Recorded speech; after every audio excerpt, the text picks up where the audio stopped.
Well, a very warm welcome, good weekend to you, and welcome into the HuddleUK podcast. Episode 27 today. It's been great. We've had some great episodes, some great guests over the time, and we've got some cracking ones today. Not quite Austin Eckler level, as we'll get into in a minute, but some great guests that I'm excited to introduce you to. Just before we get into all the nitty-gritty, as always, just to plug at the start. Firstly, I'm the host, Philip Marsh. Remember to go over to the HuddleUK website to check out all the brilliant online content. We even had an article go up today describing the Miami Dolphins season in the style of Ernest Hemingway. That was something I didn't think I'd be saying on the podcast. It's an absolutely brilliant read. It's a piece of art, you could say. Go and take a look at that. That was from Lee, our Dolphins writer, who's put up some great stories in recent weeks. So worthwhile looking at. Follow us on all the social medias at Join the Huddle UK. And just as well, just to say at the start, we've got a new partner. We've been partnered with FantasyGameDay.app since the very start. We talk about DFS and betting. Jake's going to be here throughout the episode and talk to us at the end about his favourite picks for this week and the success that we had with our select in week 5. But we've also, excitingly this week, partnered with Ludo Bars. Ludo, if you don't know, they're a sports bar in the southwest. There's one in Cardiff, one in Exeter, and one in Bath. We're going to be having our meetups there for Huddle UK around Christmas time and moving forward there. So go follow Ludo on social medias. I'll put tags for them on these videos as well if you're watching on YouTube. It's been great to chat to them, great to partner up with them. And as someone who's been there the last few days, it's an incredible environment if you're a sports fan, no matter what you want to watch. It's there. In fact, once I finish recording this, I'm going to Ludo Bar to watch Wales against England in the football. And that's a good segue, actually, because we have Wales and England here as our two guests. Many times on this podcast, I alluded to a WhatsApp group with friends that we have bets in and a bit of quizzes and banter. And, well, let's get the group in. Today, that's the plan. Jake, firstly, welcome back. You've been on many times, our Huddle UK Bills writer, our DFS, let's say, expert, one-hit wonder. Your words, not mine, Phil. Your words, not mine. My words. And making a first appearance on the show, a good friend. I mentioned the wedding I was at last week. 1 week of being married. Beau, Welch, good friend. How are you doing? How's married life? I'm good, mate. How are you? Yeah, all good. Still married, so... Still married. Doing something right. Doing something right. Well, I mean, doing something right. Fair play to you. I'm impressed. Anyone who knows you would be impressed. You've lasted 8 days. Welcome in. Beau is a Vikings fan. Obviously, Jake, as you well know, is our Bills writer, big Bills fan. We're going to start off by looking back at last week's games, and what better place to start, or worse place if you're Jake, with the teams that were undefeated. We had 2 4-0 teams going into last season. Into last week, we now have no undefeated teams. The Bills and the Eagles both being beaten. Let's start with that Bills game. You said in your roundup, Jake, there were kind of hints of this coming because the Bills were 4-0, but they weren't flawless by any means through the first 4 weeks of the season. But my favourite part is that you wrote your article in the lead-up to the game was, can the Bills go undefeated for an entire season? So I think you have to take some responsibility here. As I wrote it, I knew what was coming, really, didn't I? We all knew. I think you even asked, like, are you serious about this? And I was like, well, is anybody really serious about it whenever they get this speculative? But yeah, we did have it coming. We shouldn't have been undefeated after 1 week, should we, really? We rode our luck against Baltimore. That looks incredible now when you look at what's happened to them. But yeah, it's been underwhelming, which bodes well for maybe getting better over the course of the season. But yeah, by God, waking up to that was rough. So yeah, that kind of sucks. And yeah, I've had to eat an awful lot of humble pie this week. It wasn't James Cook's best game. James Cook is someone that me and Beau share in a fantasy league, who's been one of our heroes so far. Not a great week for him, although we did still, we've gone 5-0 in our joint team, myself and Beau. I want to ask you about Drake May, Beau, because, you know, when he got drafted, he was kind of not the forgotten guy, but he was not in the top 2 conversation. No. Now, the Patriots writer, Johnny for Huddle UK, the headline basically this week was, I think the New England Patriots have found their guy. As everyone who's not a Patriots fan, we hate that because of the years that they had with Brady and the success they had. But he looked really good against the Bills. Even though he didn't throw a touchdown, it was the game management, the way he controlled the game. So, you know, if you're a fantasy player or if you're looking in, if you're a Patriots fan, you must be so excited now going forward. Oh, 100%. I mean, we've spoken recently about possibly even trading for him in our team, haven't we? So And maybe he's not the best at the moment fantasy asset, but in terms of like what you were saying, managing the game, it feels unfair that maybe they found their guy so quickly after Brady. Usually, you want them to go through what Man United are going through at the moment, which is years of turmoil, so we can all laugh at them. But no, they seem to have found their guy straight away, and I wasn't surprised to see Stefan Diggs do what he did. Man United are catching strays on a podcast that's not even about soccer. Football, had to do it. Can't break, yeah. If it's not obvious, Beau's not a Man United fan; he's a Spurs fan. I am. Which, but, I mean, they deserve some strays for themselves. But no, I agree with what you're saying. I'm very quickly, it's a very nice plug for us because Harry the Falcons has spent ages this week putting together his 20 NFL teams that are the best comparison for the 20 Premier League football teams. So that's caused a bit of a furore over on social media, with some fans not happy of the team they've been compared to. I think on the whole, I think the Cowboys to Man United is a spot on comparison. That's perfect. That is perfect. Yes. Yeah, chef's kiss on that one. And as I was reading them, some of them I was like, I can see that. And then other ones I was like, that is absolutely spot on. So that's worth a read. I won't tell you who all of them are because I'm sure listening to this, you'll want to go and check who your team is. Beau, did you see who the Tottenham equivalent was? Buccaneers, wasn't it? It was indeed. Yeah, the Tampa Bay Buccaneers. Yeah, they won a trophy recently, both of them. I think that was sort of the go-to. I was expecting some sort of bottling reference in whoever we picked. To be fair, being a Vikings fan, being 0-4 in the Super Bowl, I thought probably would lean into that. Maybe the Bills, but the Bills at the moment are too good, so maybe not the best comparison. Far too good to be compared far too good to for Spurs. Yeah. Absolutely. There's a slight bottling situation though, so I think it might be into that. Coming from someone in Minnesota, right? Like, as a Minnesota fan, can back down. I'll take it from 30 other teams. Thank you very much, but not Minnesota. You can't bottle something that you never get to. Well, the Chilvers bottled it the one year they got there, so I'm not going to stay out of this one myself. Pivot from the Bills to the Vikings, though, because I have to hold my hands up. I didn't think they were going to win in London. I thought the Browns were going to win, and I think about 17 seconds left, 20 seconds left, or something like that. The Browns were going to win, and then Jordan Addison, fresh off a suspension, catches a great catch right in the corner. London goes wild in Tottenham. Dream for Beau seeing the Vikings win. Yeah, fantastic. But it's not. It's the Browns. No disrespect to the Browns; they have a very good defense, but this is not a marquee win. No, it certainly isn't. Addison was even banned from the first quarter by Kevin O'Connell after something that went on that's not been disclosed. But to be fair, he made it up by catching the winning touchdown. But we haven't clicked into gear yet. And I think the bye week's probably come at a good time for us. We've got a couple of tough matchups straight after, so it'll be interesting. I don't know if they're going to chuck JJ back into the ring of fire with, I think, the Eagles at home and then the Chargers. So I think that will be very difficult games for him to come back into. So I'm not entirely sure how they manage that. Yeah, you beat me to the next question, because while Drake May now after last week is getting all the plaudits and the hype, JJ McCarthy, how's the polite way to say it? He's looked not perfect. I know you were, massively high on him as a Vikings fan when you got a new quarterback. You're obviously going to be high on your new quarterback, but you can't have been enamored with what you've seen so far. I was ecstatic with one quarter play. The rest of it has been very underwhelming. The offensive line against the Falcons was horrendous, which obviously didn't help.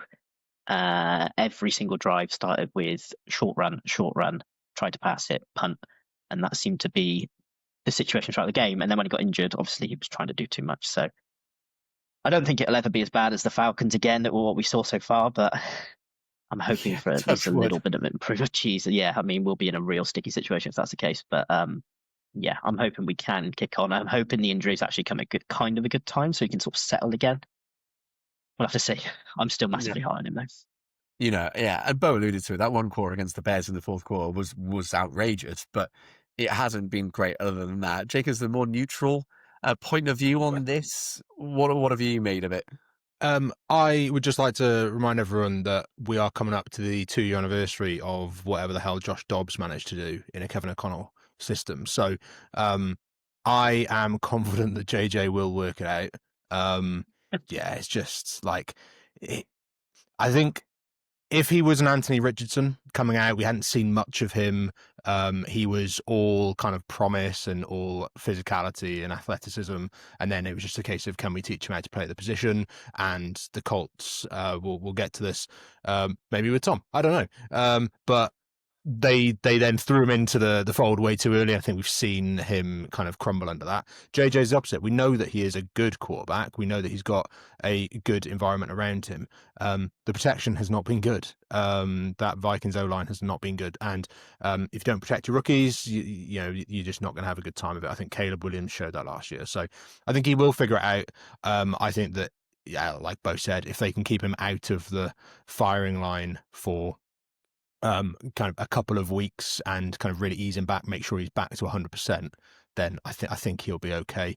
Problem is their division's pretty spicy, isn't it? So it's not, you got Micah Parsons chasing after him now. So yeah, nobody wants that. Although Jamar Chase has made more tackles this season, solo tackles, than Micah Parsons, which is easily my favorite stat of the week. Jamar Chase in week 5 became the only player in NFL history with 100 plus receiving yards and 3 tackles. So not necessarily a wanted record, that one, but definitely an interesting one. I'm going to save the Colts stuff for when we're joined by Tom a bit later in this episode. The Bucs Seahawks was an incredible game on the weekend, arguably the best game. Emeka Egbuka looks like the real deal already. But the game I really want to get into for just comedy purposes was the Cardinals-Titans game. Now, for 3 quarters, this was a pretty run-of-the-mill game. You're actually wearing a Phoenix Suns hat. So, yeah, we're in the right place for this. We are. For 3 quarters, the Cardinals looked okay. They weren't, blowing the Titans away, but I think they were 21-3 up, something along those lines. And then everything that could have gone wrong went wrong. Now, I don't want to go and revisit my rant from last week. I'm going to really try and hold my tongue, although I did put it on social medias this week. DeMarcado, hold the ball. Just hold on to the bloody ball. It's not hard. I mean, the 71-yard run, that bit's hard. Breaking tackles, I couldn't do that. But if you put me at the 3-yard line with the ball and no one in front of me, I could score a touchdown. Why is it that for 2 weeks in a row now, we have seen someone just throw it into the end zone? Composure. If you're a Cardinals fan, you must be going loopy right now. In fact, my favorite podcast that is out there, the Fantasy Footballers podcast, the 3 hosts are all Cardinals fan. And for the first 5 minutes of their episode on Monday after the game, they were just in meltdown mode. It's very funny to watch. But it's inexcusable, isn't it? Talking of podcasters in meltdown, by the way, and we'll keep it on the Cardinals, but have you seen that one of the Carolina Panthers official podcasts have actually retired? Yeah, because of how bad it's been. It's so bleak. They've given up. They've actually given up. And a shout out to that to Big Blue, which is the New York Giants UK podcast, because they saw it, and apparently they have the same record over the last 5 years as the Panthers, and they sort of went, "We're here, we'll be here every week, we love our team." So a bit of a jab at that other Panthers podcast, but yeah, I did see that. We'll be here in the HuddleUK podcast, whether the Chargers are Super Bowl winners or Norton 17. We're all losers. Come on, we're all losers. Yeah, I suppose what jumped out for me on the talking to the Cardinals is it's actually, I know the DeMarcado really sparked it, that kind of moment of madness, if you want to call it that. What really for me though was hilarious, probably more troubling in a way, was Kyler Murray taking a snap to the face like he got just basically hit by something other than a football. I mean, he's wearing a helmet. He looked genuinely stunned. Failed to jump then on the ball, then walked himself to the locker room. And then as that game ended, I remember this so clearly, him sat there, stunned, just, like and I know he gets a lot of a ribbon, but he did look like a little lost boy just sat on a park bench whilst the Titans celebrated a win that, let's be honest, Callahan, how does he walk into the changing room and go like, "Great job, guys"?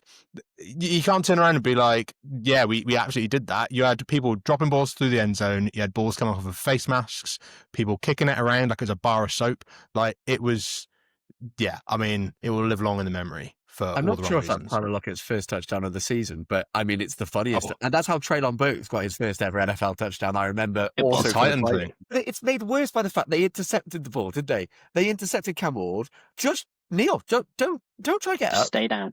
Just stay Yeah. down. The game's, you pretty much, I mean, barring something ridiculous like that, the game's over at that point. Just to go back to that head snap as well, this is a really sort of niche comparison, but where I went in my head immediately was, you must have seen that video of a guy fighting a kangaroo in Australia. The guy punches the kangaroo and then the kangaroo rocks back and forth in complete, like, Yeah. stunned daze. And that's exactly what Kyler Murray reminded me of when the ball hit his face. Yeah, if you haven't seen the kangaroo clip, I'll hopefully overlay it over the top of this because it's a hilarious clip.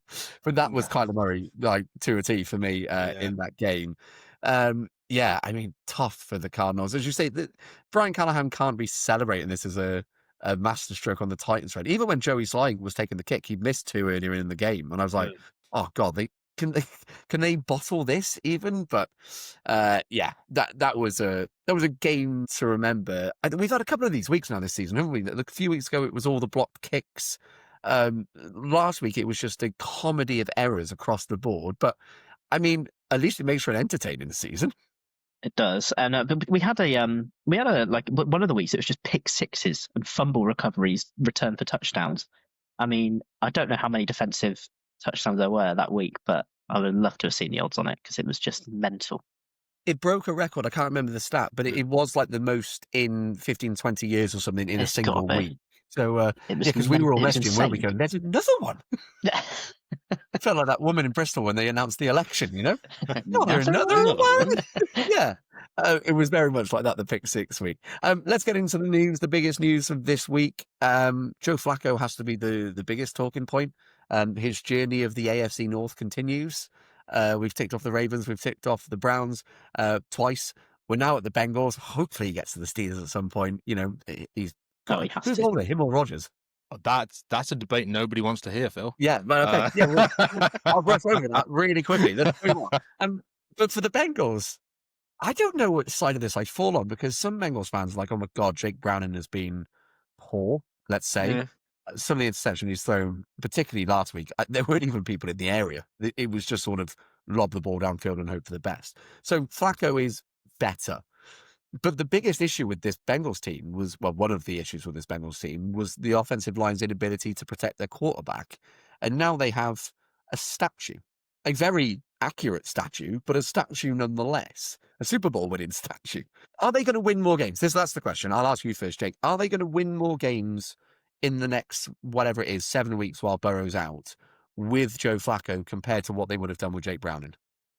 I suppose that depends on whether he's deciding to play defensive end or quarterback. Because if he suddenly turns into, if this at the age of 40, Joe Flacco's going to emerge as a phenomenal defensive end to go opposite Trey Hendrickson, then yeah, maybe. But no. Let's be honest. That scoreline against Detroit, on the weekend was very one-sided until just Detroit decided to just no longer follow Jamar Chase around the field, and that kind of buoyed everything and made it look slightly normal. No, I don't see it personally. I think the Bengals are going to be probably slightly below treading water. Last season they finished 9-8, didn't they, with a phenomenal Joe Burrow. So they just haven't addressed any of their actual holes in the roster. So no, it's going to be really, really bleak for them down the stretch, is my honest opinion of that. And you, Beau, do you think this is, if you're a Bengals fan, are you pleased about this? I would be, yeah. I think I'm on the other side. I think it's close. I just think he offers a lot more experience. I appreciate he's a statue and appreciate he's old. Maybe I've got a soft spot for him because he was in the first ever Super Bowl that I properly watched. And the fact that he's still playing stuns me. But I think they've got enough playmakers. They've got such talent. And it's not like he's going to be the one having to make plays, is he? Like, he's got arguably the best receiver in the NFL. I mean, not in the Vikings fans' opinion, but he's also got T. Higgins, who's probably the best second up there with Devonta Smith. But yeah, no, I think he'll do a job. I think obviously he's just a stopgap. and they've just got to try and keep Burrow healthy because it's evident that when he's not about, it's really quite bleak. Yeah, the bottom line of this trade, isn't it, is to try and keep the Bengals as competitive as possible until Burrow gets back, and then 100%. hope that somehow that's enough to carry them through a few playoff wins. But even when Burrow was there, it wasn't perfect. So I think any sort of hopes they had this season of being realistic Super Bowl contenders, with Burrow, they'd absolutely playoff win contenders, but I don't think they're going to be going the distance this season. Personally, I don't have anything against the Bengals, so they could prove me wrong.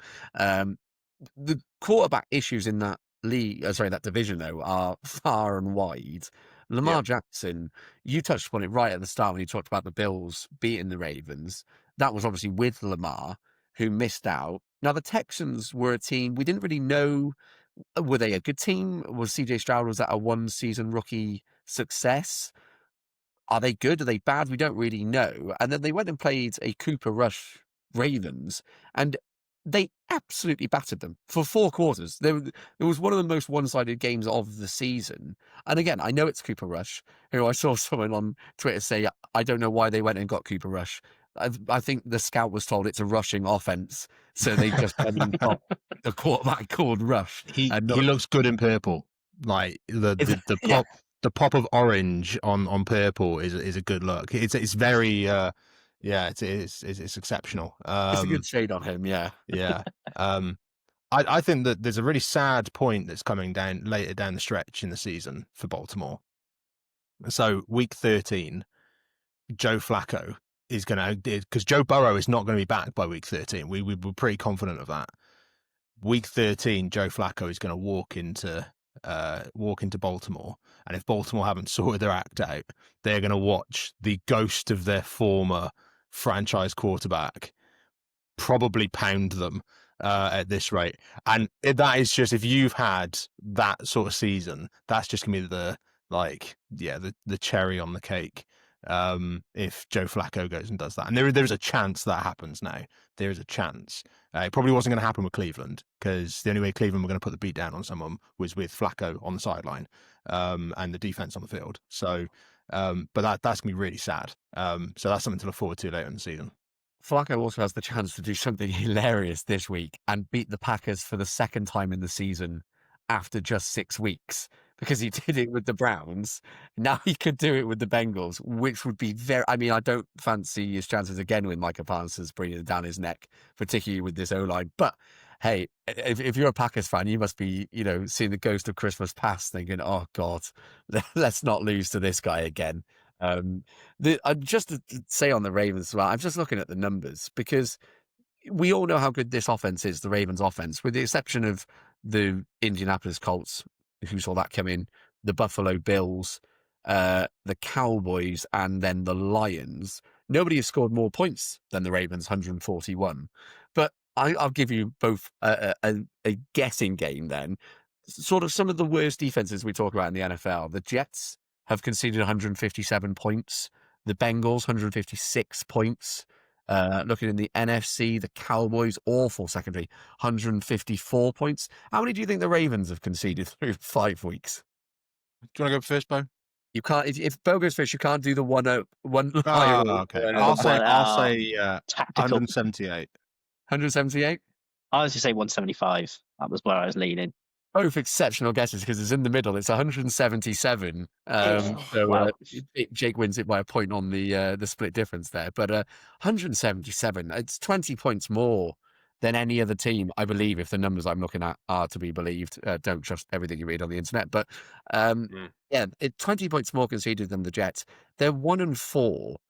It could get really messy this season for, one of the Super Bowl contenders, because they play the Rams now this weekend, and I'll get into that game in a bit, but I don't think the Ravens win that, and they've got some tough games later on in the year as well. So, I would have my concerns if I was a Ravens fan. Put it that way.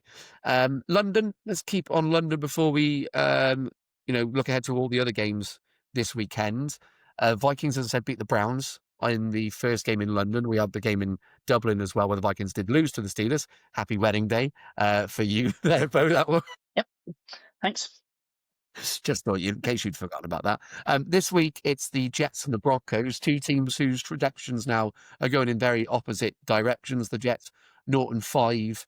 Aaron Glenn looks, so downbeat in press conferences. And then you have the Denver Broncos, who were my preseason Super Bowl tips. After 2 weeks, I was like, what an awful decision. Now, through 5 weeks, I'm starting to see why that was my call. Knocked off the Philadelphia Eagles, previously undefeated Philadelphia Eagles in week 5. And Bo Nix looks good again. But it's the defense, which is the whole reason of why I was suggesting that they could be Super Bowl team. You said it loads, Jake, is that defense wins championships. But Nick Benito looks so good.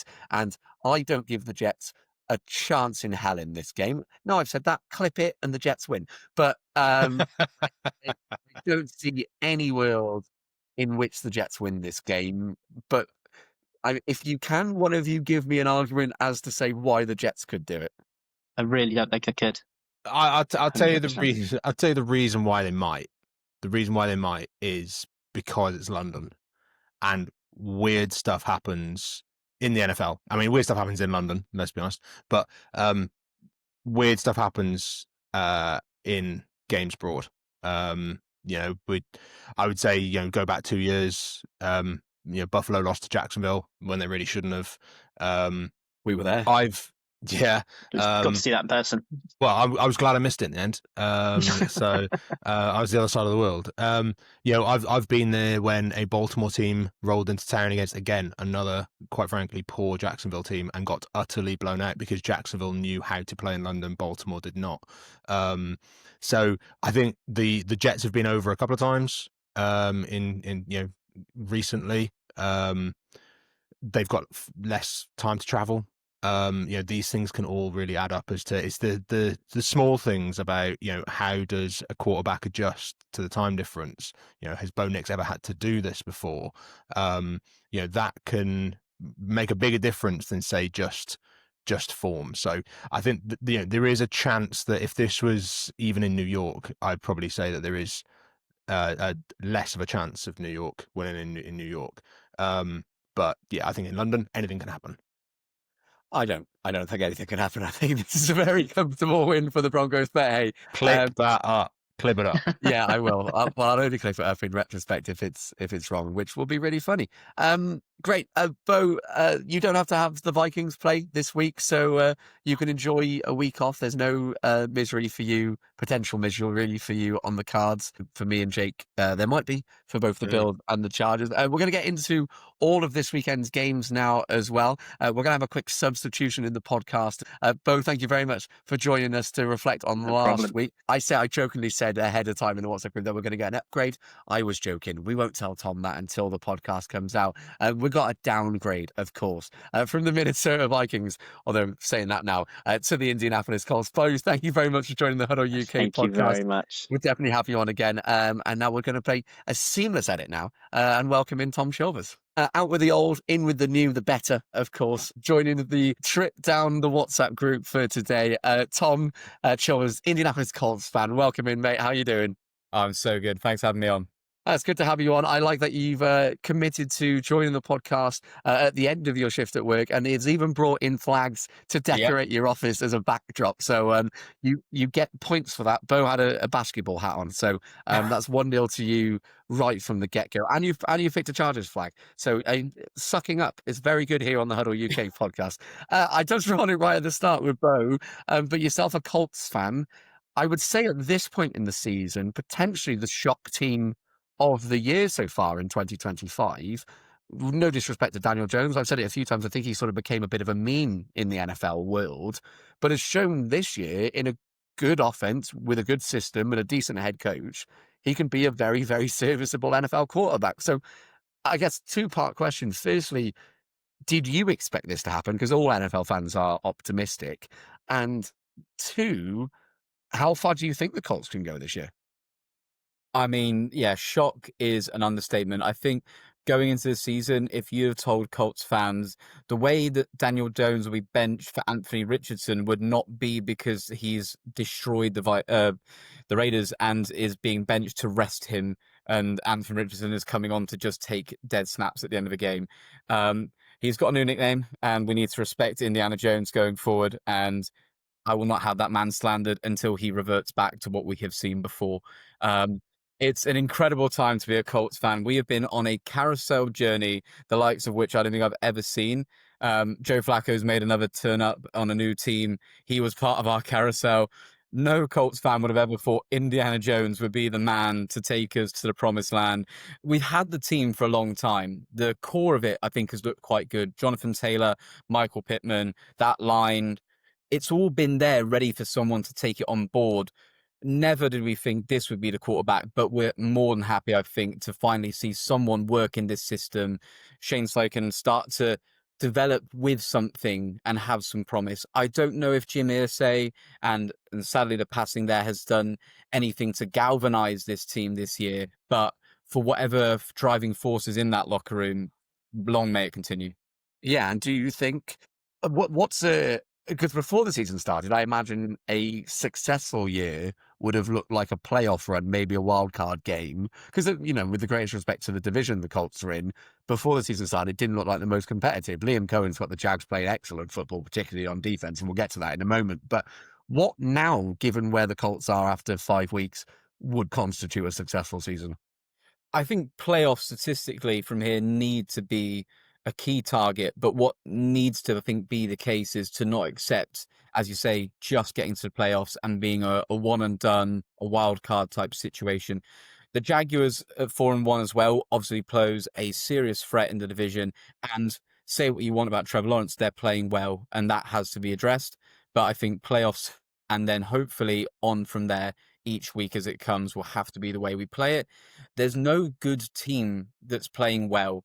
I saw a flashback to the playoffs, the championship rounds where we had Brady, Keenum, Foles, and Bortles not that long ago. And it almost feels like we're traveling down a similar season this year with a lot of major teams stumbling out of the blocks early and not maybe being the teams we thought they'd be. So who knows, maybe the Colts can then jump in on teams that aren't perhaps going to be there that we almost had locked in at the start of the season. And similarly, I asked you earlier, Jake, when we were talking about the Vikings with Beau, what the view for you from the outside looking in is. But after 2 weeks, I was given the comparison of this Colts team to where the Saints were last year with Derek Carr and Clint Kubiak's offense, where they ran over the Cowboys, they ran over someone else. It was something like 9 straight touchdown drives. I think the Colts this year went like 18 drives before punting.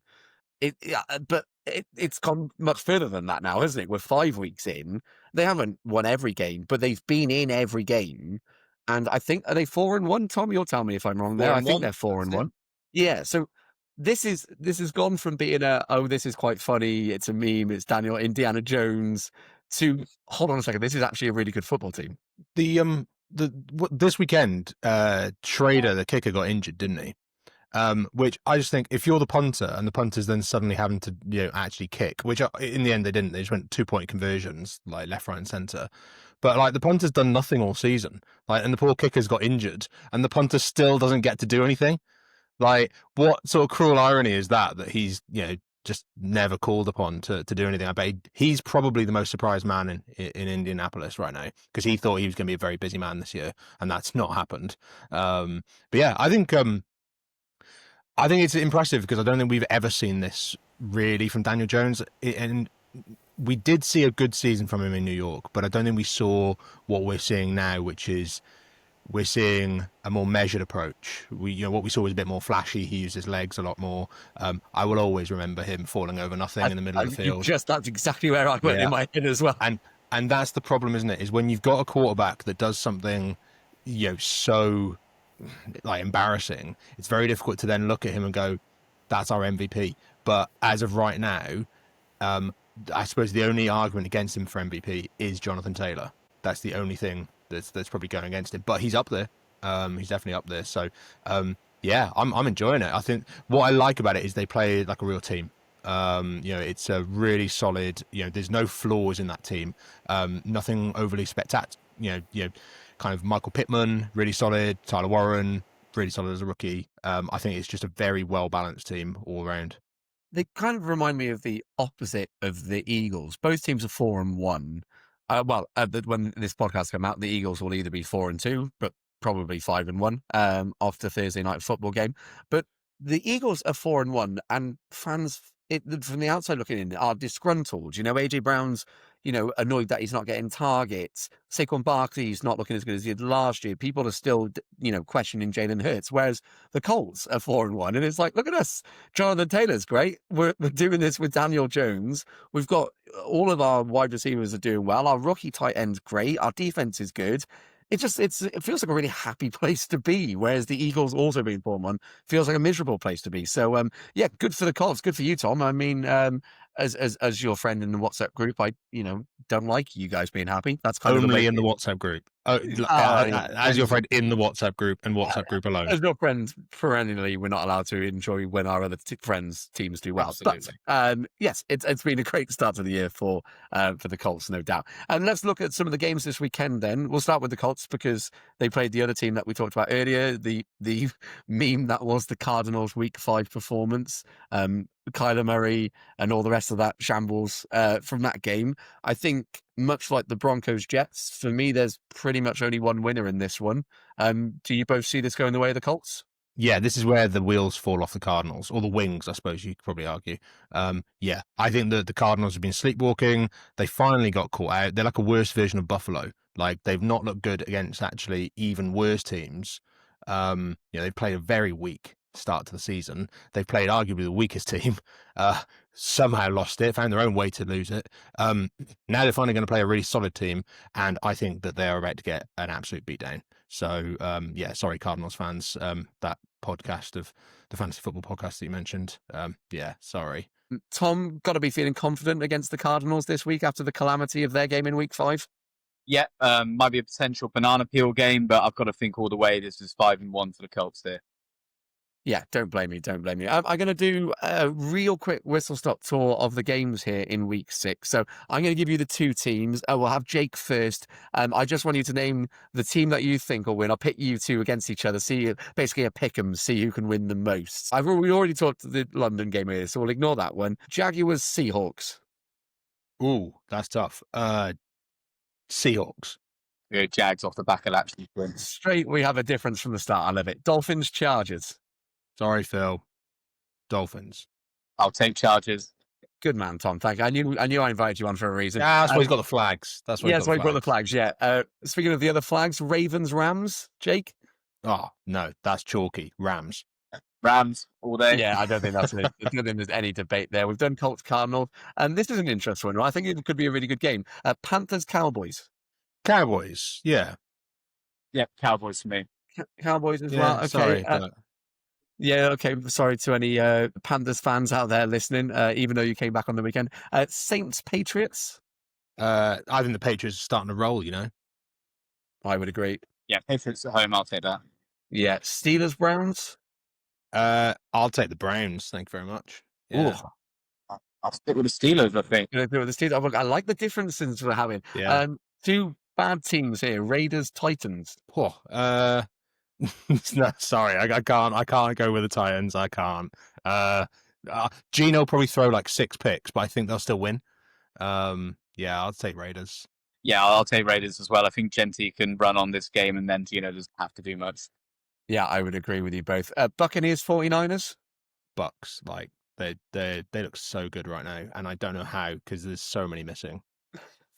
Yeah, it's the bait show for me. The guys in the MVP run for this reason. Yeah, I'd agree. Although Mac Jones, if he plays, looked like the second coming of Tom Brady last week on Thursday Night Football. So, hey, you never know. Packers, Bengals. If the Packers lose to the Bengals, having had a week off, they are the most unserious outfit in the NFL. That's outrageous. So they've got to win this. Yeah, this is the closest thing I think to elder abuse since Mike Tyson came out of retirement. So I will take the Packers here. Fair. A game that could be really pivotal in the course of the season. Chiefs, Lions. I mean, the Chiefs are 1-4, right? 2-3. 2-3, are they? 2-3. Ah, you can wish. I'll take the Chiefs. I think that Spags will have to dial something up, but I think they're in danger zone right now. So I'll say the Chiefs in prime time. I'm going to take the Lions. I think this Chiefs team is bordering on fraudulent. Yeah, I'm going to say Lions as well, and that's not just because I'm a Chargers fan. And then into primetime Monday night, we've got one of these weird double-header Monday night games. I'm not a fan of them personally, but Jake, I imagine I know the way your team will go, but Falcons, Bills? Yeah, we need to show some sort of bounce back. So I don't love being away from home, but I think that in a dome, Josh Allen's going to be pretty solid. So I'll take the Bills. Yeah, I agree. Bills, I don't think they get back loss here. And the last game then of the slate that we haven't talked about, Commanders, Bears. Probably the Commanders, really, because I think as Jaden Daniels continues to get better, as in physically, the Bears just haven't quite put it together of late. So yeah, I'll take the Commanders. Yeah, I'll lean with Commanders as well. I think this is a close one, but I just don't trust the Bears enough. Yeah, Commanders looked good against the Chargers, regrettably, as well in week 5. So that's a bit disappointing. But yeah, I think the Bears have shown flashes, haven't they? But I would agree. Just to round up the section here, before we move on to our DFS picks with Jake at the end of the episode, in this WhatsApp group we have a bit of fun each week. I say fun, we lose money every week, except last week, where we like to pick 3 players each. We call it the can't lose, won't lose, could lose. Basically 3 players of different odds from those that we think are nailed on touchdown scorers through to our risky picks of the week. Beau forgot to mention his earlier, or I forgot to ask him earlier, to be completely honest. He's gone for Jonathan Taylor as his can't lose, Devontae Adams as his won't lose, and then Tucker Kraft as his potentially could lose picks. Jake, as our DFS touchdown expert, who you got? Sorry, I'm gonna get on a t-shirt. Touchdown expert. So I've gone after a week off. I think Josh Jacobs is probably pretty nailed on to run on that Cincinnati kind of offense, defense rather. So very confident in him scoring his touchdown. And then we're going double Hunter, right? You're gonna love this. So we're going Hunter Henry for the won't, because that man is absorbing red zone touches, faces a Saints defense that just allows tight ends to go crazy. And then Brenton Strange is now on IR for the Jags, right? So we are dialing it up for Hunter Long, who is the backup tight end. I thought you were going to say Travis Hunter, and I was going to be like, fair enough. No. But no. No, I have not seen that boy get anywhere near the red zone. No, we're going Hunter Long. That is going to be some spicy odds. So when that hits, I'm going to be doing laps. We can chalk off the winning the could lose. Oh yeah, we're all losing money this week. Come on. Sounds good. Tom, your 3 picks? Oh, do you know, I'm going to have to go for the one player who could win MVP as a non-quarterback for me, and that is Puka Nacua. I think for my won't, I will probably be looking somewhere in the Cowboy vicinity as a Jake Ferguson's little stand there. We can have that. And then for the risky one, why don't we go for a little bit of Titans love, seeing as we didn't go for them, and go for Alec Ayamana. Jake knows how much I like Ayamana. We're going to have to reconsider these picks because we haven't talked about it in advance. And we've doubled up on games, Tom. I've gone for Kyron Williams as my can't lose, so we're going to have to work that out with Puka. And I've also gone for the Cowboys game as the won't lose. And I've gone for Ted McMillan just because of how bad that Cowboys secondary is. So we'll need to reshuffle those. This is apt though, Phil. This is every Sunday morning one of you manages to double up with the other, and then normally Beau wins and gets to pick Derrick Henry. So that's basically how it normally works. Yeah, we're not going to give him Derrick Henry this week, even though Derrick Henry hasn't looked great. Gents, well, Jake, you're staying with us just to do the DFS roundup. But Tom, thank you for joining us. I appreciate you jumping on while at work. Good to chat to you. Welcome to the HuddleUK podcast for the first time, and we'll definitely have you on again. And now your picks are in, we can publicly embarrass you if you get them wrong.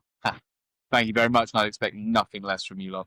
Well, thank you to Beau. Thank you to Tom. It's been nice to have the boys, quote unquote, the boys in on this episode. I've mentioned many times of WhatsApp groups that I'm in. The one that I mainly refer to, as I've said a few times, is this one with us 4 chaps.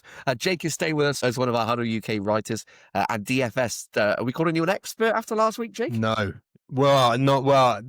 I think that's got to be earned over the course of a longer time, don't you think? Like, I think maybe a one-hit wonder so far. One-hit wonder. Particularly tight end wonder. Because I've been told I have a wonderful tight end. Thank you, Phil.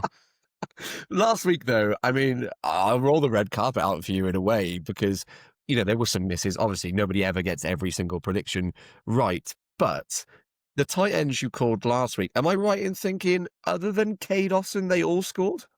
Yeah, so K. Dalton had, I would say, a palatable time for his price point in DFS anyway. But yeah, everyone else at least scored once. I think Theo Johnson was probably the pick of the bunch. DFS, he was 2,200. I think going into it, we saw that he had 5 red zone targets through the first 5 weeks. I think that had seen an uptick under Jackson Dart as well.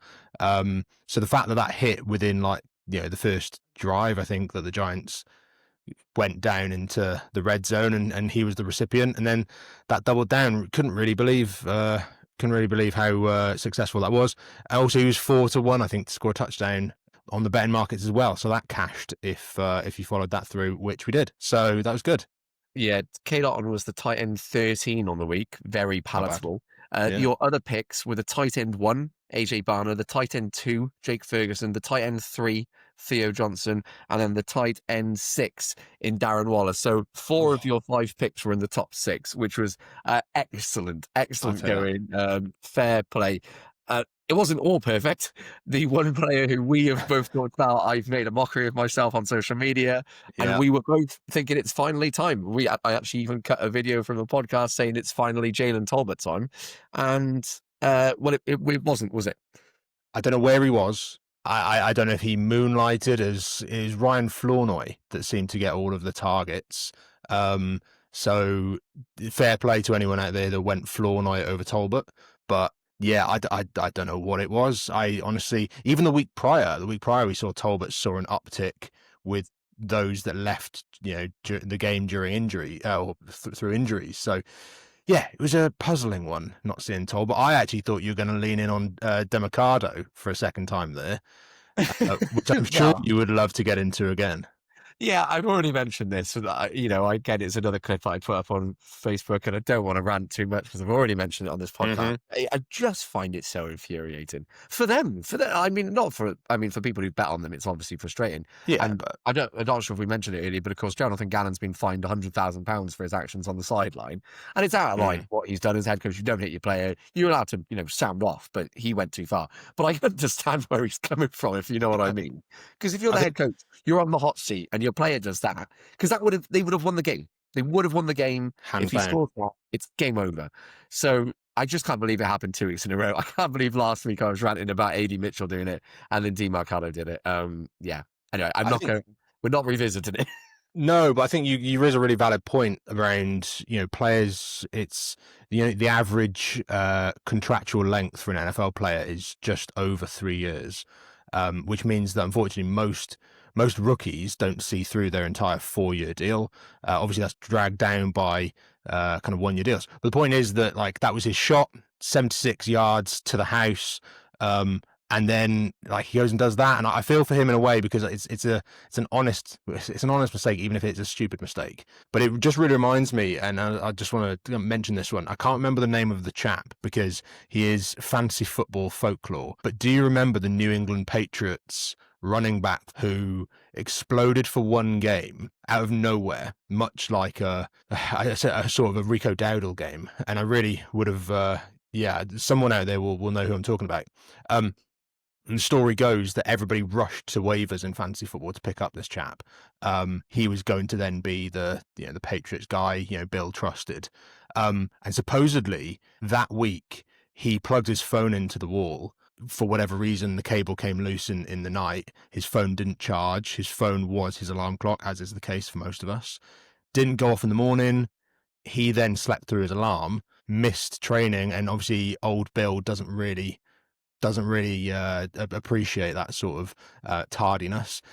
Lost the gig and was never seen again. I think he ultimately saw out the rest at the back of the running back room, and then just that was the end of his career. So for me, for Demercado, for example, it's a case of that was your shot there. Put down a really impressive performance without Trey Benson there. James Conner's not going to be troubling you anytime soon, and yeah, he went and did that, which I think is just a crying shame, really. Yeah, Jonas Gray is the player you're talking about. Thank 2014. I wish you mentioned it against Tom because it was against the Indianapolis Colts. Was it really? 197 yards and 4 touchdowns. And then, as you say, benched the next week for being late to practice. So, there we go. yeah, that was a one-hit wonder. I said to you, I really fancied Rico Dowdle and Rashad White last week, even as sort of the backup guys. Both of them, I mean, Rico Dowdle was the running back 1 on the week. Let's have a look where Rashad White, the running back 7. And the other disappointment, other than Dean Mercado, obviously, was Woody Mark. So I think a lot of people, not just us, were quite high on. I remember watching him in week 3. I can't remember who the Texans were playing. It was a primetime game. It was the one before the Chargers-Raiders game. But and every time Woody Marks touched the ball, he looked more explosive than Nick Chubb. I was like, there might be something in this in the future. Then he had a great game in week 4. And we were like, here we go. And then it just all sort of fell apart. And the weird part about that is that it fell apart despite the fact the Texans absolutely annihilated the Ravens. Woody Marks had 7 carries for 24 yards. That was it. He was the only non-productive Texans against that Ravens defense. Yeah, there were players that I didn't even think could be productive. I mean, obviously Nick Chubb, fair play to him. He's had some phenomenally horrendous leg injuries over his career. So I actually didn't think that he would get back to his former self. I wouldn't say he's all the way back, but he's certainly serviceable in the NFL still, which is kind of a credit to him and, you know, all of the effort he's put in there. But I did think that was the emergence. You know, you see it time and time again, an old back, injuries. They kind of have the gig. We saw it with Najee Harris. I think everybody thought Najee Harris would be the number 1. But then as soon as Hampton gets drafted, the draft stock is there. And like you say with Woody Marks, like he just had a bit more pop. So I don't know what happened there this week. A bit of a strange one, but I'm not completely out on that yet. I think that it's going to be a bit more rotational than maybe we thought. But I think that game script maybe just meant, well, why pound him kind of time and time again against the Ravens team where you are up so significantly would be my only logic. Yeah, that seems to make sense. And just to go to your other pick, Dak Prescott was your first choice quarterback. He was the quarterback 2 on the week. Justin Fields was your backup. He was the quarterback 7. So, yeah, on the whole, was a very successful week. Jackson Dart, less successful. Yeah. Jahmyr Gibbs was your premium pick at running back. He had a great week as well. And was our collective 4 WhatsApp group bet winner eventually. It got a little bit tense there for a little while with the Lions in the late slate, but no, that was all good. Let's go on to this week then. You were saying to me just before we started recording this final section of the podcast that it's a bit of a tougher week to pick this week. It is. Fair play to kind of Fantasy Game Day. They've done a great job of pricing the players this week because it's going to make for a really competitive. And I think what's going to be really good is there's not really going to be a chalky lineup. You know, we're going to see a lot of lineups with a lot of variation. I think probably last week, you know, maybe with the tight ends, that was a success, but I think a lot of people looked at Rashad White having the number 1 gig, Rico Dowdle having the number 1 gig. They saw them and they thought, right, cheap price point, loads of volume, easy pick. And we saw lots of them in those lineups. We saw CMC in a load of lineups because that man hits 25 points pretty much every week at the moment. Be interesting once he stops having to catch passes because they actually have other kind of pass catchers. That will be interesting to see what happens there. But I think this week we're going to see a hell of a lot of variance. I think my premium pick of the week is going to be kind of Devon Achane. Purely because really, you save this for the end, just to you leave the knife into the Chargers back right at the end of the episode. So I know. I'm sorry. Like I said, it is tough. So it's not that I necessarily think that it is a phenomenal matchup. But I do think that we've seen the Chargers, unfortunately, are a little bit banged up. They are traveling West Coast all the way to Miami, which is you know, when you factor in that amount of travel, that is kind of painful. And we have seen them leak an awful lot of yards in most recent games, and that's what we're really looking for is the immediate trends. It's still too early in the season to have seen a lot, so we're trying to catch those trends at the start. So that's what I'm banking on happening. I'm sorry that I had to tell you this in this way. No, that's fine. And I think it's a really good pick as well because Bill Krosky-Merritt ran over the Chargers defense in a very frustrating game. There was a hope at the end when Justin Herbert, they'd driven them down to the 3-yard line. I was like, okay, get a touchdown here. There's 5 minutes on the clock. We can get back, and then tipped interception. And it was just sort of summed the game up. Then Jaden Daniels just threw another touchdown with a few seconds to go just to really rub salt in the wounds, which won me 2 fantasy leagues. So I wasn't, I was sitting there with actually, we've lost. Score. Go on, do it. Every cloud. I suppose the other thing as well is you are looking for the higher scoring games on the overall slate. And when you look at, I think the Miami Los Angeles game is tipped for around 47.5 points. But equally as well, when you look at those games, both those scores are very, very close. So I think they're actually, I can't remember which way around it is. I think Miami might be 3-point favorites. I think ultimately what you're looking at there is potential shootout in a high scoring game. And who do you want in that sort of game? Someone like Devon Achane who has kind of explosive upside to take that game and have a Rico Dowdle week sort of thing. So that's what we're aiming for there. I'm not aiming for like the player that's going to one-sidedly dominate. I think that's too difficult to predict still at this point. So particularly in this week because it's so difficult. So that's my premium pick of the week. Devon Achane, the premium pick of the week. Remember, if you haven't signed up to Fantasy Game Day, go download the app, fantasygameday.app. If you sign up using the code HUDDUK, that's HUDUK, you get a completely free £7.50 after setting your first lineup. That's on us. Go support the app. Go support HuddleUK as well. And as I mentioned right at the top as well, if you're in Cardiff, if you're in Exeter, if you're in Bath, we've got this new partnership with Ludo Bars. It's been great to team up with them. So every meetup we have in future, there will be some. Follow us over on social media at Join the Huddle UK to make sure you don't miss up on any meetups. We're going to have one in December time, a little bit of a Christmas bash here in Cardiff at the Ludo Bar. They've been great at teaming up with us. So thank you to them. Thank you to Fantasy Game Day. Thank you to you, Jake. Thank you to the other boys, Beau and Tom, who were joining us earlier on. I've been the host, Philip Marsh.